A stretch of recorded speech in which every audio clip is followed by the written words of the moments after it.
peu à la première terre de bois de ce lundi 13 mars. Donc programme de la journée, comme fin de semaine dernière, un peu de bois.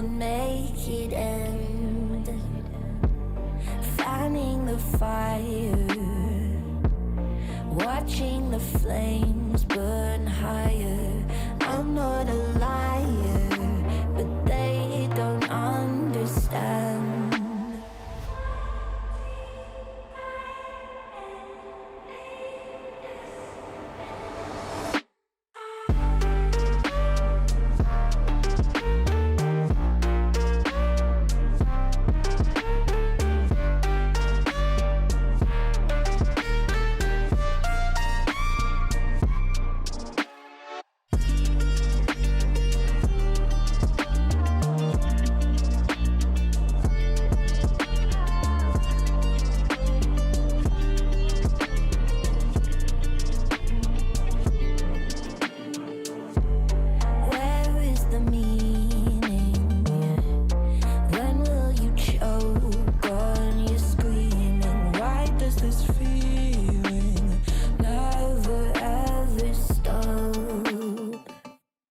Do I have choices?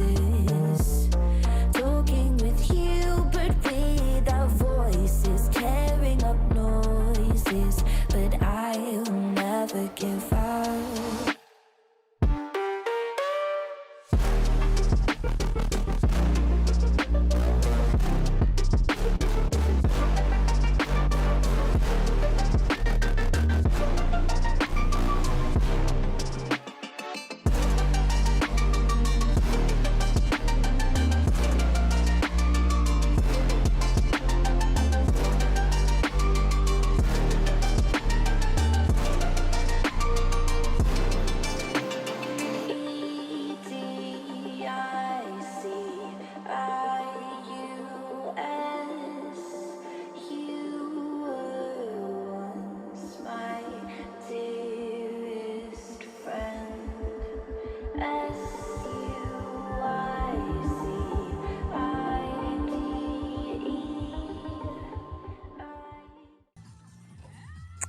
Alors là, je trouve qu'on est assez à plat pour faire du bois. C'est mon avis. Le petit Valtra, il grimpe partout. C'est incroyable. Ouais, les agris, on est mardi matin du coup. Et je vous ai pas repris avant. Parce que hier, en fait, c'était un peu speed la journée. On a quand même réussi à sortir 18 stères de bois. Et hier soir, en fin de journée, on s'est pris un bon orage. Donc franchement, journée impeccable. Et du coup, bon, vu qu'il a plu et vu qu'aujourd'hui il pleut, je suis dans la Castreuse, dans la Vermande. Oui, Vermande, il me semble. Et du coup, ce que je fais, c'est qu'on se rend compte que quand on l'utilise, vous voyez derrière, on manque de visibilité. Quand on va reculer ou des choses comme ça, on a du mal à voir ce qu'il y a derrière, s'il y a des objets ou quoi que ce soit. Donc pour ça, on va monter une caméra. Je vous montre ça. Donc voilà dans l'intérieur de la cabine. Donc là, on a notre volant. Là, on a la poignée d'avancement avec le réglage pour les éléments castreurs à l'avant. Les commandes pour le pulvé parce qu'elle est équipée de pulvé aussi. Bref, poste radio, tout ça quoi. Et ce qu'on va faire, c'est du coup, pour pas avoir toujours à se retourner pour regarder derrière et même en manque de visibilité, on va monter la caméra. Donc déjà, première question, où on va fixer cet écran?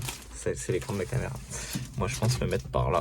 Parce qu'on voit ici que c'est dans les lumières, du coup, je peux descendre de quelques centimètres. Et je pense qu'on va monter l'écran là. Parce qu'en soi, dans cet angle-là de la castreuse, on n'a pas forcément de choses à voir. Quand on travaille, on va surtout travailler avec... déjà le volant est un peu tiré vers nous. On travaille vraiment plus à regarder nos éléments qui vont être là en train de castrer. Donc franchement dans les angles on regarde pas vraiment parce que les rétros on les a à côté et tout, ça va pas gêner le champ de vision je pense. Donc je pense essayer de monter ça là. Second truc, c'est faut ouvrir le manuel là.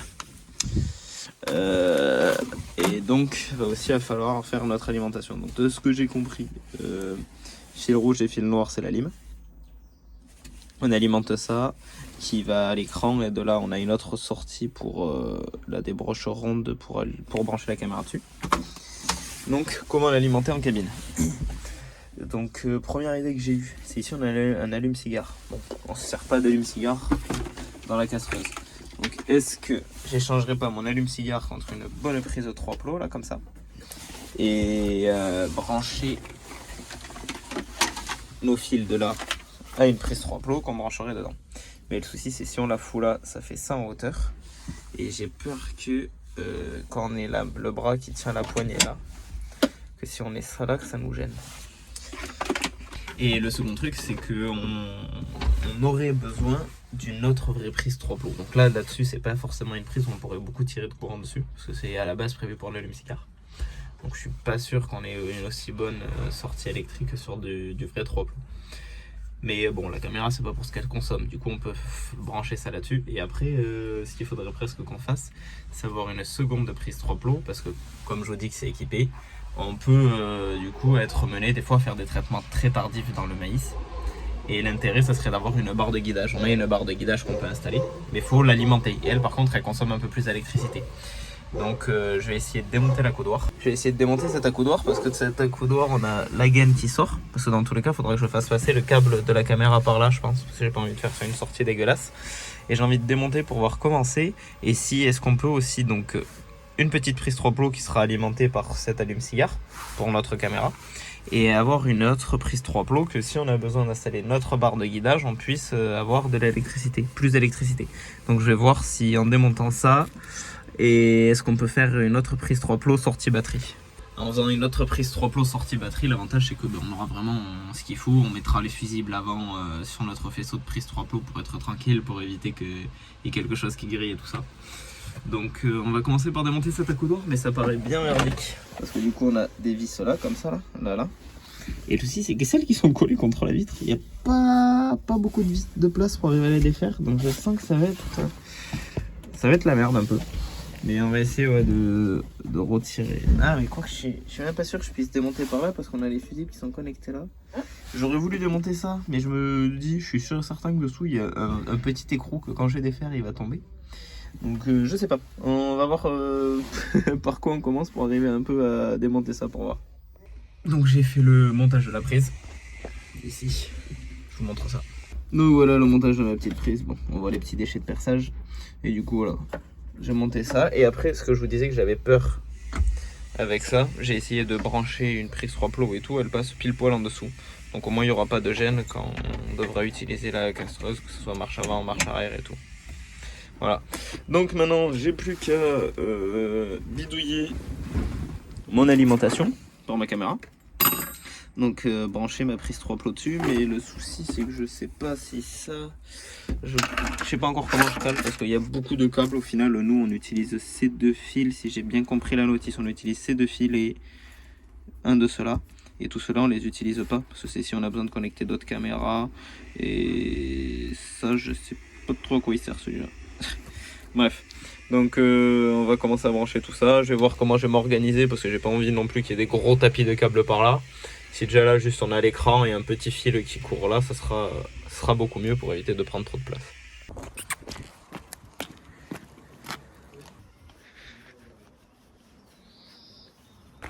Bon allez, repas terminé. J'ai fait la pâte pour tenir l'écran tout à l'heure. J'ai monté ma prise 3 plots, j'ai percé, tout ça. Donc on va monter la pâte pour pouvoir fixer l'écran. Et on va commencer à installer l'alimentation de l'écran et tout ça. C'est parti. Attention, pâte de qualité. On y a même mis un petit coup de peinture pour qu'elle soit toute belle. Allez. Je vais me prendre des risselants aussi avec. Parce que je pense qu'il y aura des fils à accrocher. Les risselants, je les ai dans la servante. Bon allez, on se retrouve dans la castreuse. Avant d'aller dans la castreuse, il faut que je monte des fiches. Comme ça. Ces fiches là. Parce que là du coup on est en mâle et j'ai besoin de femelles pour me brancher dans la prise 3 plots. Donc voilà, parfait. On va prendre des petites billes comme ça. Et je vais mettre un petit bout de gaine rétractable au lieu de ça. Parce que souvent quand je pince, je trouve que ça tient pas hyper bien. Du coup je retire le petit caoutchouc, je le pince bien, je mets un bout de gaine rétractable. Je vous montre ça. Voilà, donc je vous montre. Vous voyez, je l'ai peint, bon, le focus se fait pas trop, mais j'ai pincé ça à la pince classique et après j'ai mis ma petite gaine rétractable par dessus. Voilà, moi c'est à mon goût, je préfère faire tout ce qui est petites fiches de connexion comme ça. Je trouve que moi en tout cas ça résiste mieux dans le temps. Parce que souvent les fiches on les a jamais exactement à la bonne taille de câble et du coup quand on va pincer, ça va jamais bien se pincer. Je trouve que comme ça on écrase bien le fer sur notre câble et la gaine permet de donner un côté un peu étanche et c'est plus pour que ça l'aide à le tenir bien en place. Et là c'est hyper souple et tout, donc voilà. Donc plus qu'à monter, maintenant que j'ai monté ça, ma prise 3 plots. Voilà, donc j'ai ma prise 3 plots montée. tac. Bon, ici en fait sur les câbles d'Ali, d'un côté il y avait le fusible, là ma prise, l'autre. Là j'ai mon câble qui se connecte à ma caméra. Et là vous allez me dire c'est quoi tout ce bordel? Tout le reste du bordel, du coup comme je vous ai dit, il y a les autres caméras et les câbles en fait qu'on relie sur les feux de recul par exemple, et que jusque quand on met la marche arrière, ça allume. Donc voilà, là j'ai mon peu, donc, tous ces fils on va pas s'en servir, je les raccrocherai bien. Ça c'est nos deux fils qui vont servir. Tac tac tac. Mon écran est monté avec la pâte que j'ai peint ce matin. Ça fait une petite installation comme ça, je sais pas si ça se voit bien. Donc l'écran prend pas trop de place là. Et maintenant j'ai plus qu'à brancher ma caméra et brancher l'alimentation et voir si ça fonctionne. Bon, j'ai l'impression que la caméra marche bien alors. Parfait pour filmer par YouTube. Je rigole. Non, en vrai, stylé. Du coup, voilà. Bon, les câbles passent un peu à l'arrache pour l'instant. Maintenant, je vais devoir voir parce qu'on a 15 mètres de câble là, dessous, ici, pour alimenter la caméra. Du coup, vu qu'il y a une gaine ici qui ressort et qui va au moteur, j'ai bien envie de faire passer mes câbles de caméra dans la coudoir et l'en faire ressortir derrière. Donc, on va aller voir tout ça. On va se démonter, voir où on la fixe exactement et tout ça, parce qu'en vrai, stylé. J'adore. Et du coup, ouais, comme je vous disais, on peut mettre jusqu'à 4 caméras au total. Mais bon, là, il y a un intérêt que d'une caméra. À la rigueur, il y aura peut-être à l'intérieur d'une seconde. Mais je suis même pas sûr. Voilà. Donc, allez, c'est parti. Oh, ben là, en vrai, on voit bien. Je crois que je vais foutre les caméras à l'envers. Ça, c'est le semoir qui est garé derrière. Et merde. Bon, allez. On va prendre le tournevis et remettre la caméra dans le bon sens. Et voilà, et en plus on n'est pas obligé d'y mettre toutes les vis, mais là vu que ça va être dessous et qu'il risque de temps en temps d'y avoir des têtes de maïs qui tapent un peu sur la caméra, je me suis dit qu'on va y mettre toutes les vis, histoire qu'on ne perde pas le truc. Et en fait, du coup, le petit truc là, qui est en haut, ça veut dire la position basse. Du coup, je vais dévisser là de chaque côté et mettre dans l'autre sens. Ça va beaucoup mieux. Bon après, je crois qu'il y a des réglages pour... Je sais pas, il doit y avoir des réglages normalement pour les saturations, des couleurs et tout. Mais bon bref, il s'est sombre derrière. Je pense que c'est pour ça que c'est pas hyper net non plus. Mais c'est quand même pas trop mal. Bon allez, maintenant je vais faire passer tous ces câbles bien accrochés là. Mes câbles qui passent derrière aussi, essayer de bien les rentrer. Ranger tout ce bazar de câbles. Parce que là quand même, il y en a un faille qui ne servent pas. Et là vous voyez, bam, quand on met notre main là. Et en marche arrière, on touche la prise 3 plots, mais on la bouge pas. Donc là, c'est le point mort. Et après, quand on va en avant, on avance. Voilà, du coup, on est samedi matin. Je suis en train de vous faire le montage pour la vidéo qui sortira du coup dimanche, donc demain. Pour ce qui s'est passé le reste de la semaine, je vous ai pas trop repris parce qu'au final, qu'est-ce qu'on a fait? On a été continué à faire un peu de bois, après on a fait des bricoles. Hier, on a fait un renforcement de chemin. C'est un petit chemin qui nous amène à un vieux séchoir à tabac. Et c'est vrai que le chemin n'était pas très large et on a renforcé un peu. Mais de l'autre côté, il y avait un peu de terre et qu'il y avait un talus. Du coup, on a gratté dedans. Et on a mis de l'autre côté pour agrandir et renforcer un peu ce bord de chemin. Donc c'est un voisin qui est venu avec sa mini-pelle nous le faire. Ça nous a pris la matinée, quoi. Il n'y avait pas bien grand à faire. Et après, pour finir la semaine, vendredi soir, j'ai été filer un coup de main à un voisin qui a des brebis. J'ai mis un peu le foin, des choses comme ça. Voilà. C'est tout du programme de la semaine, donc j'espère que la vidéo a pu vous plaire et je vous dis à la semaine prochaine pour une nouvelle vidéo. Ciao ciao tout le monde.